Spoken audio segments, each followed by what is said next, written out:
ജനങ്ങളുടെ മനസ്സിലെ വിന്നറാണെന്നാണ് പറയുന്നത്. അത് കേൾക്കുമ്പോഴും അതിലേറെ സന്തോഷം. കുറച്ച് ഞെട്ടിപ്പോയി. എന്തായാലും വിന്നറാവും എന്നുള്ളൊരു ചിന്ത വന്നിട്ടുണ്ടോ? വന്നിട്ടുണ്ടായിരുന്നു. ജെന്യൂനായിട്ട് പറയുകയാണെങ്കിൽ വന്നിട്ടുണ്ടായിരുന്നു. ചെയ്തു പോയി എന്ന് പറയുന്ന സ്റ്റേറ്റ്മെൻറ്റ് റോങ് ആണ്. എനിക്ക് അതിനോട് യോജിപ്പില്ല. കാരണം ശരിക്കും അനീഷേട്ടനാണ് വിന്നർ. മനസ്സിലായോ? ചേട്ടൻ വിന്നറാണ് ശരിക്കും. അനുമോൾ എന്ന് പറഞ്ഞ വ്യക്തി PR-ന്റെ ബലത്ത് കൊണ്ട് മാത്രം ജയിച്ചൊരു വ്യക്തിയാണ്.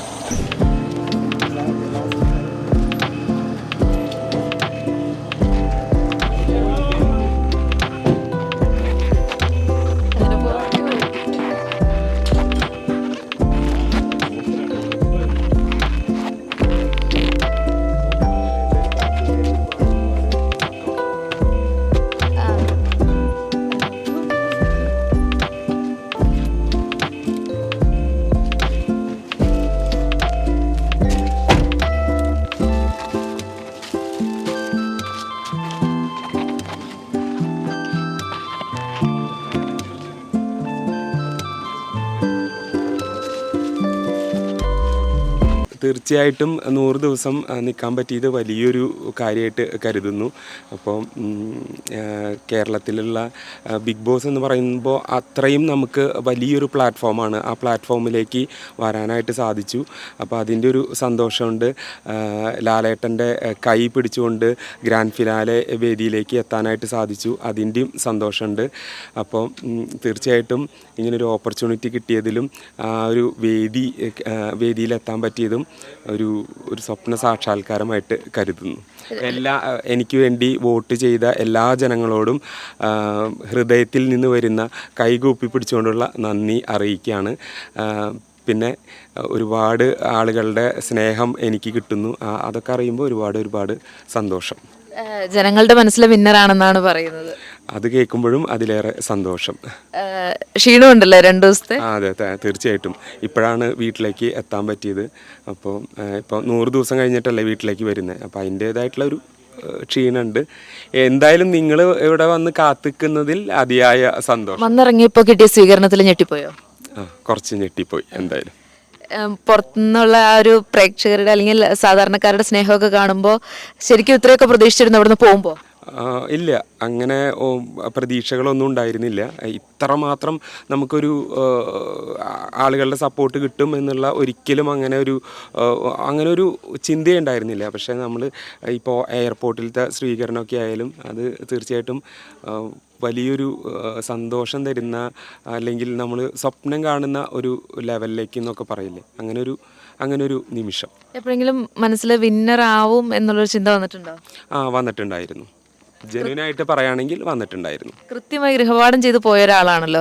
അപ്പോൾ എവിടെയാ സെക്കൻഡ് ആയി പോകാൻ എന്താ കാരണം എന്ന് എപ്പോഴെങ്കിലും ചിന്തിച്ചിട്ടുണ്ടോ? കൃത്യമായിട്ട് ഗൃഹപാഠം ചെയ്തു പോയി എന്ന് പറയുന്ന സ്റ്റേറ്റ്മെൻറ്റ് റോങ് ആണ്. അതിനെക്കുറിച്ചൊക്കെ പിന്നീട് സംസാരിക്കാം. ഓക്കെ, എന്തായാലും വൈറൽ കണ്ടന്റ് കൊടുത്ത ഒരാളും കൂടിയാണ് രേണു ചേച്ചിയുള്ള കോൺവെർസേഷനൊക്കെ. അതൊക്കെ അത്ര ഹിറ്റായി പുറത്ത് സ്കിറ്റൊക്കെ ചെയ്യുന്നു. അതിൻ്റെ പേരിൽ അതൊക്കെ ഭയങ്കര ഒരു നേട്ടമായിട്ട് തോന്നുന്നില്ല? അത് ഞാൻ കണ്ടിട്ടില്ല. പക്ഷേ അങ്ങനെയൊക്കെ ആളുകൾ പറഞ്ഞു കേൾക്കുമ്പോൾ ഒരുപാട് സന്തോഷമുണ്ട്. ഇനി ഞാനങ്ങനെ ഫോൺ കൂടുതലായിട്ട് യൂസ് ചെയ്തിട്ടില്ല. അപ്പോൾ എന്തായാലും ഫോൺ കിട്ടി. അപ്പോൾ അതൊന്ന് നോക്കാനുള്ള സമയം വേണം. അത് കഴിഞ്ഞിട്ട് എന്തായാലും തീർച്ചയായിട്ടും എന്താണ് എൻ്റെ അഭിപ്രായം എന്നുള്ളതൊക്കെ ഞാൻ തീർച്ചയായിട്ടും. ജെന്യൂൻ ആയിട്ടാണ് നിന്നത്? അതെ, തീർച്ചയായിട്ടും. ഇങ്ങനെ തന്നെയാണ്. അതെ, കോടന്നൂരുകാരനാണ്. അതെ, തീർച്ചയായിട്ടും. ഞാൻ ജനിച്ചു വളർന്ന സ്ഥലമാണ്. അപ്പോൾ എൻ്റെ എല്ലാ കാര്യങ്ങളും അറിയാവുന്ന ഒരു നാടാണ്. അപ്പോൾ കോടന്നൂർക്കാരനാണ്. അതുകൊണ്ടാണ് ഞാൻ ത്രൂ ഔട്ട് ഷോയിൽ എൻ്റെ നാടിനെ കുറിച്ച് ഞാൻ അത്രമാത്രം ആത്മാർത്ഥമായിട്ടും അത്രമാത്രം ഒരു സന്തോഷത്തോടു കൂടിയിട്ടാണ് എൻ്റെ നാടിൻ്റെ പേര് ഞാൻ പറഞ്ഞിരിക്കുന്നത്. ഇവരെ 2ാം സ്ഥാനത്ത് ചെറിയൊരു വിഷമം ഞങ്ങൾ വന്നപ്പോൾ ഇവിടെ ഉണ്ടായിരുന്നു. ജനങ്ങളോട് എന്താണ് പറയാനുള്ളത്? അതൊക്കെ നമുക്ക് പിന്നീട് ഡിസ്കസ് ചെയ്യാം. ഇനി അടുത്തായിട്ട് വരുന്ന കോമണറുണ്ട്, അവർക്ക് കൊടുക്കാൻ വേണ്ടിയിട്ട് ഒരു ഉപദേശം എന്തായിരിക്കും? എൻ്റെ കയ്യിൽ ഒരു ഉപദേശവും ഇല്ല. ഇല്ല, ഉപദേശമില്ല. കാരണം കോമണറായിട്ട് വന്ന ആളാണല്ലോ. ഇനി ഒരാൾ കോമണറായിട്ട് വന്നു കഴിഞ്ഞാൽ നമ്മൾ ഒരാളായിട്ടാണല്ലോ പോണത്. അതെ. അപ്പോൾ അവർക്ക് ജയിക്കാൻ വേണ്ടി ഇത്രയും വന്ന് ഫസ്റ്റ് റണ്ണറപ്പ് ആവാന്ന് പറയുമ്പോൾ വലിയൊരു കാര്യമാണ്. കോമണറായിട്ട് വന്നിട്ടുള്ള ആരും ഒരു ഫസ്റ്റ് റണ്ണറപ്പ് വരെ എത്തിയിട്ടില്ല.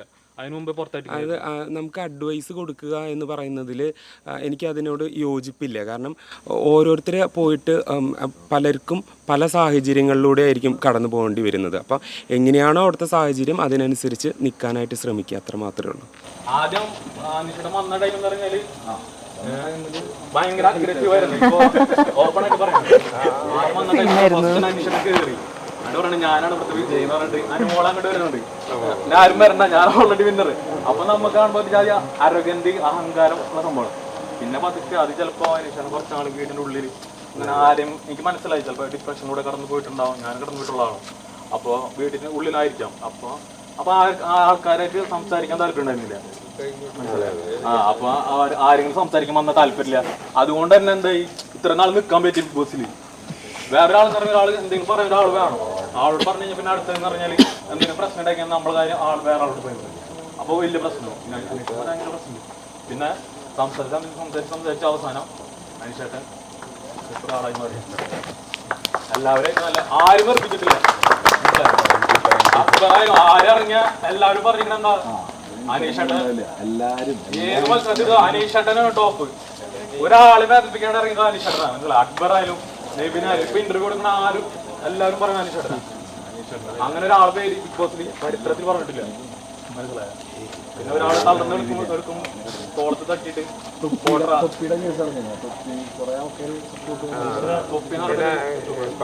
അനിയൻ പറഞ്ഞില്ല. അപ്പൊ അങ്ങനെ ഈ ആറ് കാര്യങ്ങളില്ലാണ്ട് ഇവിടം വരെ എത്താൻ വലിയ കാര്യമാണ്. അത് ജനങ്ങളുടെ സപ്പോർട്ട് കൊണ്ട് മാത്രം എത്തിയതാണ്. ശരിക്കും പറഞ്ഞാൽ അനീഷേട്ടനാണ് വിന്നർ. മനസ്സിലായത്? അനീഷേട്ടൻ വിന്നറാണ് ശരിക്കും. അനുമോൾ എന്ന് പറഞ്ഞ വ്യക്തി PR-ന്റെ ബലത്തോണ്ട് മാത്രം ജയിച്ചൊരു വ്യക്തിയാണ്. അനീഷേട്ടൻ ഒരു കോമൺ മാൻ ആണ്. PR-നെ പറ്റി അറിയില്ല. മനസ്സിലായി? PR ചെയ്തിട്ടില്ല. എന്നിട്ട് ഫസ്റ്റ് റണ്ണറപ്പ് ആണെന്ന് പറഞ്ഞെങ്കിൽ ജയിച്ചില്ല. ഓൾറെഡി ജയിച്ചു. ഇതൊന്നുമില്ല. കപ്പിന്റെ ആവശ്യമില്ല. ജനങ്ങളാണ് മെയിനായിട്ട്. കപ്പല്ല. കപ്പ് എന്ന് പറഞ്ഞ ഒരു സാധനം എല്ലാവരും. അപ്പൊ എന്തായാലും വന്നതിനും താങ്ക് യു. സന്തോഷം.